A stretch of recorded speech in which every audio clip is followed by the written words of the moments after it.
Alright, what's going on, guys? Tony's back at you with another video, coming at you with the most recent news of the Pittsburgh Steelers offseason. Yeah, man. We've been wanting to make this video for a little bit now because everything's starting to get in the groove. Free agents starting to die down a little bit after a pretty interesting, pretty explosive, pretty exciting free agency, man. With probably, honestly, the most exciting free agency that we've seen in a few years, man. Seriously. Yeah, really. Yeah, we've been wanting to make this video, but with work and everything, and us working on getting a new setup. You guys will see that in the next vlog coming up. But yeah, nonetheless, we're here to make the video. So, gonna recap the Steelers news and all.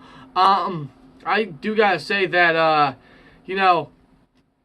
this offseason, we all know that Kevin Colbert, Mike Tomlin, the Pittsburgh Steelers don't really do a lot for agency. They don't go after big name players. They're pretty much quiet. They go after the scraps and the bones and everything, while everyone takes all the good shit. They don't make any big splashes, right, like usual. Right, but however, now they're not making anything big or spectacular that that many other teams, especially in the AFC North, are doing. You know how the Ravens signed Earl Thomas and Mark Ingram, and then the Browns trade for Odell Beckham Jr. And all that good shit. So we're not that explosive or that active or that aggressive, but we are more aggressive than we usually see the Steelers, that we usually see Kevin Colbert. Yeah, so, and we are filling holds of need on this team. Absolutely. So, but yeah, as you guys know, Steelers trade Antonio Brown to the Raiders for a 3rd and 5th round pick. You guys know our opinion on that, man. We also trade Marcus Gilbert for a 6th round pick to the Arizona Cardinals. So that gives us an extra 6th round pick. We have 3 6th round picks. So, pretty steady in the mid to late rounds, honestly. But honestly, I like Gilbert. He can arguably be one of the best tackles in the game when healthy, but he's going to up their age. He is 31. He has a big contract. This is last year of his contract as well. So, and like I said, he can't really stay healthy. He has injury issues. So, I understand why we didn't get much, but it's better because it was either us trade him or cut him. So it's best to get something out of him. So, right. Yeah. And plus, with his injuries and the amount of games he played the last 2 years, no team was going to give up much. Right. So it's best, like you said, best to get something. Right. Than nothing. Yeah, and I'll take a 6th round pick. So Antonio Brown was a late 6th round pick. So Gilbert, best luck to you in Arizona. Seriously, man. You're a hell of a tackle. Thanks for protecting our quarterback. Absolutely. So good luck in Arizona, and hope you find some sort of success there. But nonetheless, man, Marcus Gilbert is gone, and Matt Fielder and Chuck Scorfor, and potentially Gerald Hawkins, and maybe a guy, if we go after a guy in the draft, will definitely take over his spot, and it should be pretty interesting to see that in training camp coming up. But on to the other shit, man. Steelers extend Marquise Pouncey for 3 years, worth $29 million, man, which I believe made him the highest paid center in the league. At the time, yeah. Yeah, for like 13 hours until, what was his name? Mitch Morris to the Bills, I think. Yeah, which he became the highest paid center in the league. But nonetheless, definitely deserved for Marquise Pouncey. Very underrated center. Now, he does have injury issues, yes, but we all know that he is, when healthy, he is an incredibly reliable and great center, arguably one of the best in the league. He is a very valuable member of this offensive line. Yes, and he has been healthy for the better part of the last 3 years, so it's good to get him back from someone that, and he obviously really deserves it. So yeah, absolutely. As does Rahman Foster, as we were signed, which this is a little surprising to me. First of all, let me get rid of this Facebook thing. I understand you guys might hear the notification, so I apologize for that. Nonetheless, though,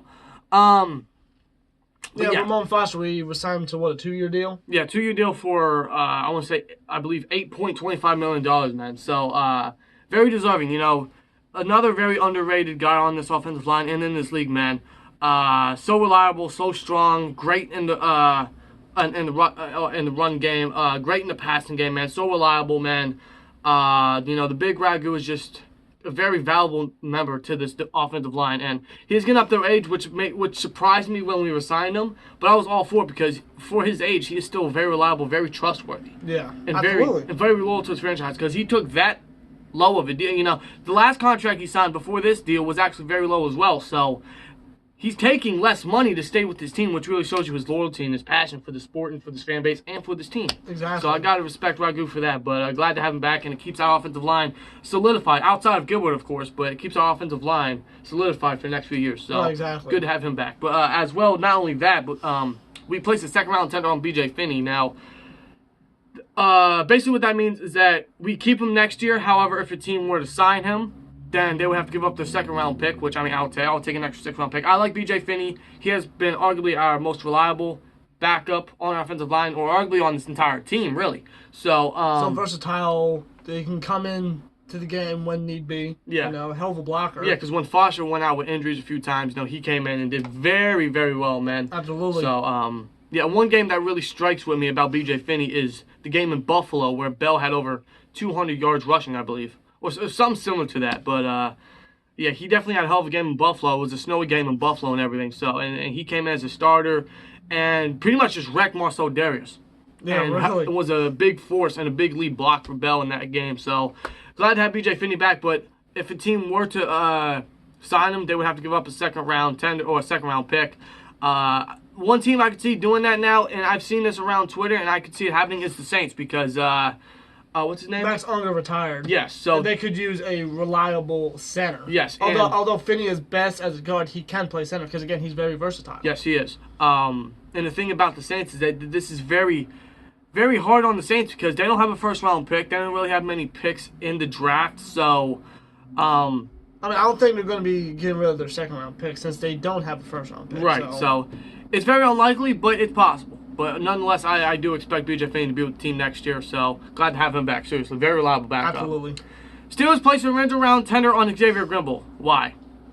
I really have no clue why. I mean, I was a little high on him last year, especially last preseason. But, you know, ever since that fumble towards the goal line against the Broncos game, I've lost everything, Gilbert. Yeah, Gilbert's nothing but he can be a quality catcher at times, but he's nothing but a nice blocker. That's it. But he's not even that reliable in the blocking, in my opinion, at least. But not really. But with Jesse James, unfortunately signing with the Lions and everything, Grimble could be the number 2 unless we go sign a guy or draft a guy or whatever, which I expect us to do.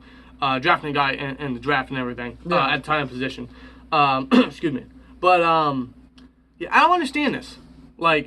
Now, I don't really get the purpose. Yeah, I figured Grimble was going to be the one leaving. Yeah, Grimble, we saw him in training, and Latrobe, we saw him in training camp a few years back, and I'll be the first to tell you, he is a big motherfucker, man. He looks like a goddamn linebacker. Holy shit. When I saw that, I'm like, man, he could have a pretty decent year. He could be a very nice blocker. He could be a nice goal line guy, and everything, but he's been underwhelming ever since. Every preseason. Right. I mean, we haven't given him the opportunity, but when we do, he hasn't really produced much. Yeah, but the thing is that every time in preseason, or in training camp, you hear all this good shit about Grimble, but he doesn't do shit. He really doesn't. Right, like you said, it could be because he doesn't get many snaps and much opportunity, but which could at the same time, at the same time, he doesn't make the most out of it either. Yeah, with him possibly becoming the number 2, it could really benefit him into getting more reps and more playing time to see what he can actually do. Yeah, but I don't know. I'm just not a fan of Grimble. I don't understand this. Yeah, not anymore after the Broncos game. Yeah, but that alone, I don't think we should have kept him. Yeah, that was a big factor in why we lost that game. Yeah, but nonetheless, we placed the original round tender on Grimble, so whatever. Steelers signed Anthony Chickle to a 2-year deal worth $8 million. I actually was a little upset about this, based on how much money we gave him. Yeah, $8 million in 2 years. So that's $4 million each year. Yeah. However, if you go, that was before we saw the actual contract details. So he's only actually making $1.9 million next year. So it's not that bad, honestly. But he is a very decent backup, nice special teamer. So I'll take it. And honestly, you could argue, and this is actually sad, you could argue that he is the best player from the 2015 draft class, which included Bud Dupree, first rounder, Senquez Golson, second rounder, Sammy Coates, third rounder. 2 of them weren't even on the team. Don't forget Jesse James. James was probably the best one out of John. Yeah, but you can make. But defensively was probably Chicklo. Yeah, Dupree hasn't lived up to his first round potential. Yeah, but overall, you can make a case for Chicklo, who was a 6th rounder. So it's looking back on it, that's a pretty sad fucking draft class. He's a quality backup. He's a nice special teamer. But that's it. That's pretty much it. Yeah, really. So. But $8 million, I think that's a little too much for a backup. That's probably not even going to play a lot, really. Right. But he's only making about $2 million next year, so it's not too bad. So. It is what it is, I guess. Yeah. He's a good backup, though, I guess. But this is one that really had me scratching my head. We signed Daniel McCullers to a 2-year deal worth $2.75 million. Why? He hasn't amounted to anything. He's done nothing. He has done nothing. He's been on the bench more than he's played all his career. So it's like, what the fuck? When we lost Steve McGlennon, he was projected to be a guy to take over his spot until we drafted Javon Hargrave, and then he battled, and he didn't do shit. So, yeah, Collins is nothing but a big guy, but he can't do anything on the field. yeah. I don't get this re-signing. Why? I think it's a waste of money. Pretty much. And speaking of a waste of money, we fucking what was it say? We do not retract the Bud Dupree's 5th-year option. Which means he's making $9.2 million. Guaranteed. Next year. Bud Dupree. This one's got me scratching my goddamn head. Like, the guy TJ Watt has, I don't mean to tell you what, but TJ Watt has more, he has the same amount, he has the equal amount of sacks overall in his career, and he has just done more overall as a player and statistically as a player than Dupree has done his entire career in 2 years compared to Dupree's 4.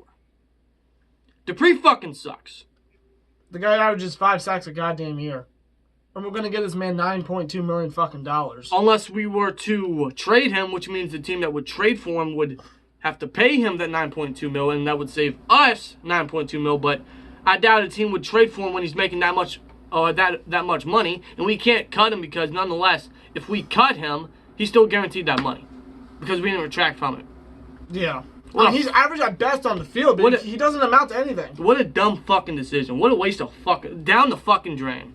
Some of you guys may say Dupree's going to have his best year, and no. Dude, he moved to the position in which he's best at, in which he had his... On side. Yeah, which he thrived in Kentucky, and still didn't amount to anything.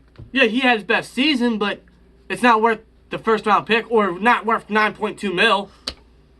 I don't think it was his best season. I don't.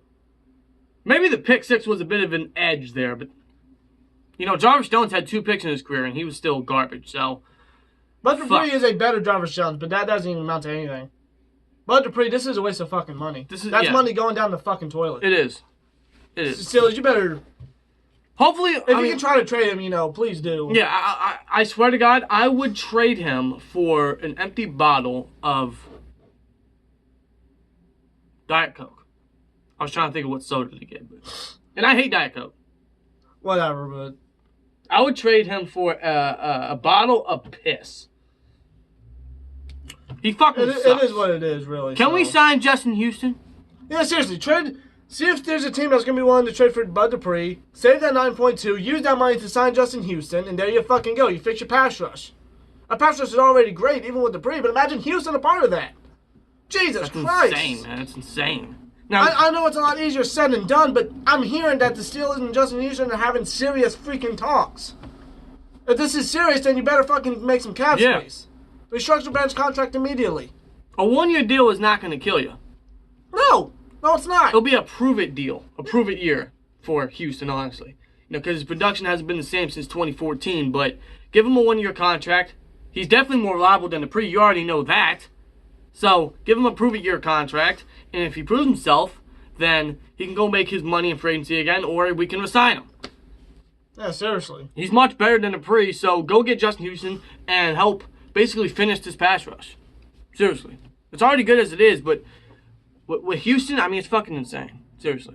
It would be insane, yeah, really. But Steelers extend Eli Rogers for 2 years. I really like this. I've always liked Eli Rogers, man. I thought he was like another mini Antonio Brown. Of course, not as reliable, not as healthy, not as explosive, not as incredibly hard-working as Antonio Brown, but he does remind me a little bit of Antonio Brown. He has nice route running ability. He's pretty reliable in the slot. He's a good depth guy, so that's pretty much what he offers. But when healthy, he's been a pretty reliable and dependable receiver. Absolutely. And you know Ben likes I feel Eli Rogers. I feel like coming back from his injury last year, it made him into a better player, a better route runner, a better catcher, because he had all that time to train and get better. Yeah. And I think that's what happened. Hopefully. Because you remember in that Patriots game, he was running like some sick-ass routes. He got some nice catches in there. Yeah, he did. Helped us down the field. Yeah. Rodgers is a quality receiver for us. Yeah, he is a very quality depth guy. And he has communication with Ben, so I really like this extension of Eli Rogers. I've always liked Eli Rogers, man, so it's a very nice signing, man. Or a very nice extending, man. Seriously. Yeah, it really is. Now, on to the actual good shit, man. Steelers sign cornerback Steven Nelson to a 3-year deal worth $25.5 million. Now, when I heard about the signing, I was like, who the fuck is Steven Nelson? I knew exactly who he was. I didn't know who the fuck Steven Nelson was. I knew exactly. I knew he was a member of the Chiefs, but I didn't know who the fuck he was. I remember when he still had the long hair and the dreadlocks and everything before he cut it all off and everything. But he was a very underrated, or he is a very underrated corner in this league, and is one of the shining stars of that horrendous ass fucking Chiefs defense and secondary. Yeah, because after I saw some highlights and some tape of Steven Nelson, he grew on me, and I really like this signing. Yeah, and this is the typical Steelers sign, man. They always go for guys under the radar, guys that, you know, aren't getting too much attention on, you know, the underrated guys. You know, kind of like last year with John Bostic. You know, he's not perfect, but he is a very nice run stuffer and everything. So, now he's not the solution for Shazier or anything, but he was a pretty underrated guy going under the radar who did pretty decent for us last year. And I think Steven Nelson is another one of those signings, only much superior. Honestly, and a guy that can come in, be a good number 2 opposite Joe Hayden, in an immediate and incredible upgrade from Artie Bust and Sensabaugh. So, yeah, I like the signing a lot. Yeah, the signing Steven Nelson, you know, the guy had his opportunity against the Chiefs. He had 4 picks last year. Yeah, that's half of what we had total last year. Yeah, I think we had 7 picks total. 7 or 8, some shit like that. It's fucking trash last year. So adding Steven Nelson, who had his opportunity outside, and you know, really opened a lot of eyes. You know, a very underrated corner. Yeah. He was one of the shining stars of that horrendous defense, like you said. Exactly. So, now, Steven Nelson's not the best corner. He's not the biggest corner. But he does have some speed to him. He's very aggressive at the point of attack. He's a pretty decent press corner, man. He's got great athleticism. Yeah, he does. He's very versatile. We can put him outside or in the slot and everything. You know, he can clearly catch the ball. He's a nice ball hawk. He's a very aggressive tackler as well. So, and that helps us with the tackling because you know how we are on defense with tackling. And the thing about him that I really, really, really like is that he never gives up on a play. Now, there are times that he does get beat and everything, but he does have the speed to get back down the field, catch up with the receiver, and still make a play on the ball. Exactly. If you look at that one play where he got beat by Brandon Cooks in that great Chiefs and Rams game, you know, he got beat, he stumbled, but he was still able to continue to play, get back on his feet, or get back on his track, on his motion, on his momentum, and make a great play on Brandon Cooks, man. And break up the pass, So which was going to be a surefire touchdown. Yeah, so that really shows you his work ethic, his determination. Yeah, never say die attitude. It's great, man. That's exactly what we need on the secondary. Absolutely. Now, this is not going to change anything for the draft.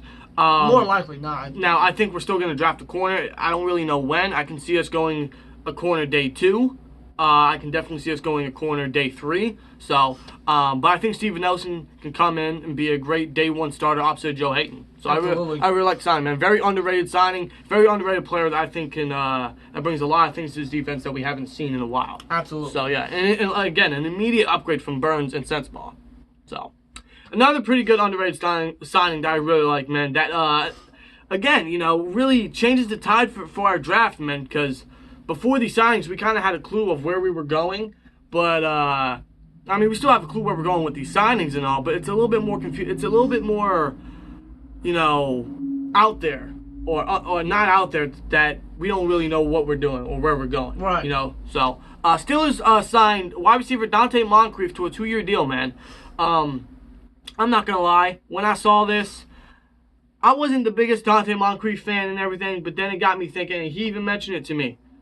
You know, he had no fucking quarterback. He had an injured and busted up Andrew Luck. He had Scott Tolzien. He had Jacoby Brissett. He had Blake Bortles last year. And Cody Kessler when Bortles was benched. So, he really had no reliable quarterback besides Andrew Luck, but he kept getting injured. Yeah, and he had arguably his best season last year with a trash-ass fucking quarterback situation in Jacksonville. So, imagine him with Ben. Terrible receiving core, too, in Jacksonville. Yeah. So what he was able to do in Jacksonville with what he had was actually pretty impressive. Not only that, but he's got the height and speed combo that Ben's going to love, man. He's 6'2". He's got downfield speed. He's actually pretty aggressive with his catches. He's 50-50 balls and everything. Absolutely. He's got very impressive hands. Yeah, he's a nice deep threat, man. Yards after catch is impressive as well. So this guy's going to be a pretty nice, reliable, dependable receiver. Not only... Now, he could be a great depth. Now, in my opinion, he's not a number 2 yet. He could shut me up. He could, you know, prove me wrong and everything, which I hope he does. I don't see him as a number 2 yet.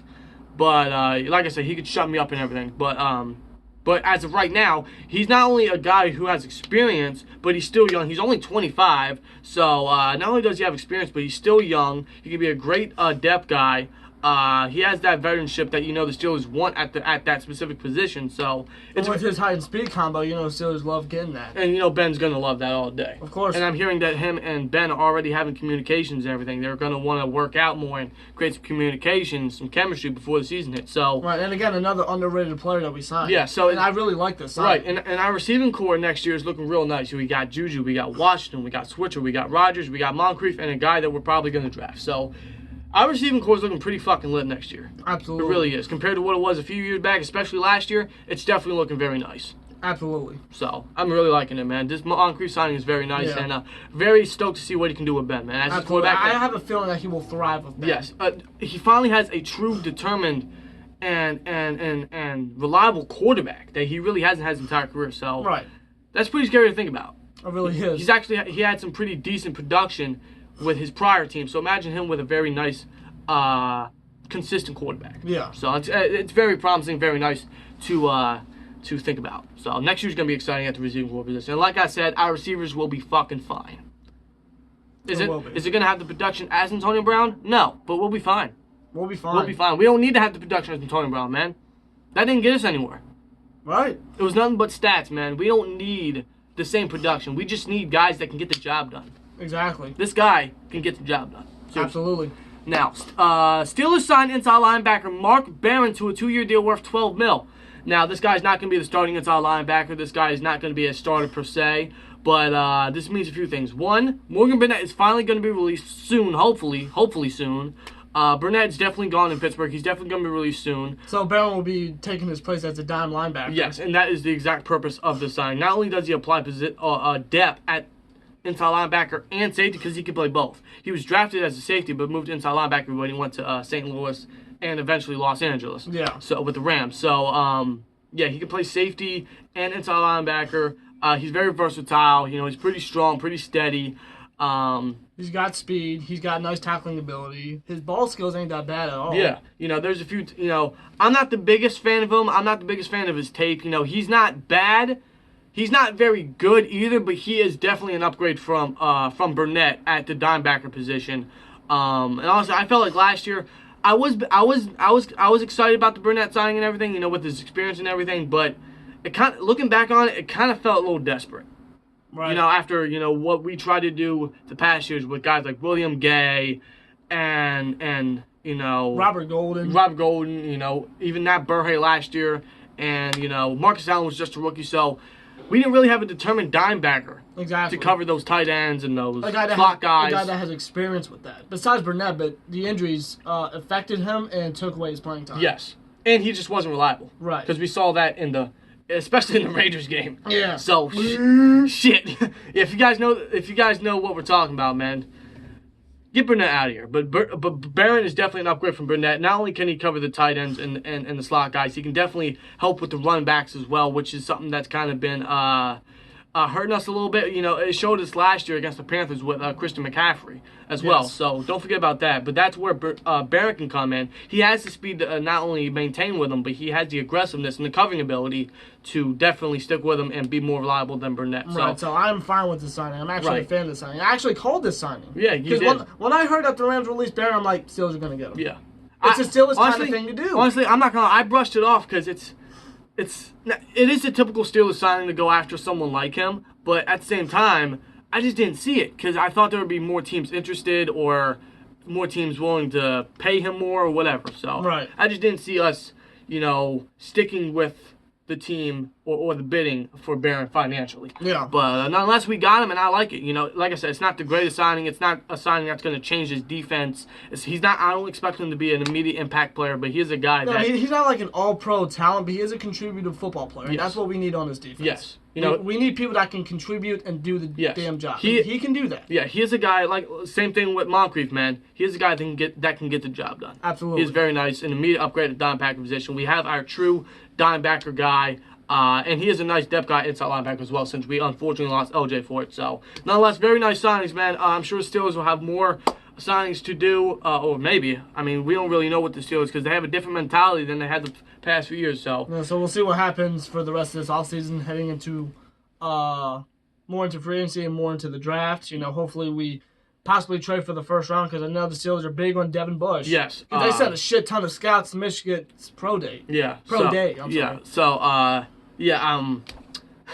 So, we might have to trade up for an inside linebacker, because this Barron signing does not change anything about the draft either. Like I said, he's not going to be a starter inside linebacker. He's not going to be a starter. He's really just going to be the starting dime backer guy and everything for the dollar formations and for the 3-3-5s and shit like that. So, all right, of course. But we still need inside linebacker clearly, and that it is pretty apparent that is the Steelers' focus. But like you said, we might have to trade up, because White is definitely arguably a top 10 pick, and Bush is incredibly increasing his stock. So we might have to trade up, especially with the amount of ammo that we got. 10 picks in the in this year's draft, which is more stacked than anything we've had the past few years. Right, so we have the ammunition to trade up. Yeah. I think that's what we need to do. Yeah. So if you want a quality inside linebacker, if you want a guy that can get the job done, if you really want to replace Ryan Shazier, you do that. Yes. Steelers need to do that. So Bills, I'm saying the Bills so we can hop in front of the Broncos and the Bengals, because they both still need inside linebacker. But Bills, things didn't turn out with Antonio Brown, but if you still want to trade, hit us up. Hit us up, man. Please. Seriously. So, but yeah, hopefully that happens, but we'll see what happens. We'll definitely update you guys and everything about other Steelers signings and everything else like that. And like I said, you guys can expect a vlog coming up probably tomorrow or whatever. So it's definitely coming up very shortly. But you can also expect a mock draft with a huge shout out to Dancer Dan, man. I know that you've been wondering when we're going to get together to get this mock draft going and everything. And I apologize for not responding to you and everything, that we haven't updated you on everything. We apologize for that, but we're definitely going to get the mock draft going, hopefully this week, and hopefully we can get the mock draft going, because he has a very cool idea where we each do our own separate mock draft and everything. So it's going to be unplanned. We're not going to have any players in mind. It's just going to whoever's there on the board, we're going to take. Yeah. So it's going to be something like that. He has a very cool idea, so it's going to be pretty interesting to see how that goes down. But hopefully we definitely get it done and get uploaded for you guys to watch. But it's going to be pretty cool. So Dancer Dan, hopefully we can get it done this week. Seriously, man. So nonetheless, hope you guys enjoyed. Give us your thoughts on the signing in the comments below. And we'll see you into the next one. Like, comment, subscribe. We'll see you later. Peace!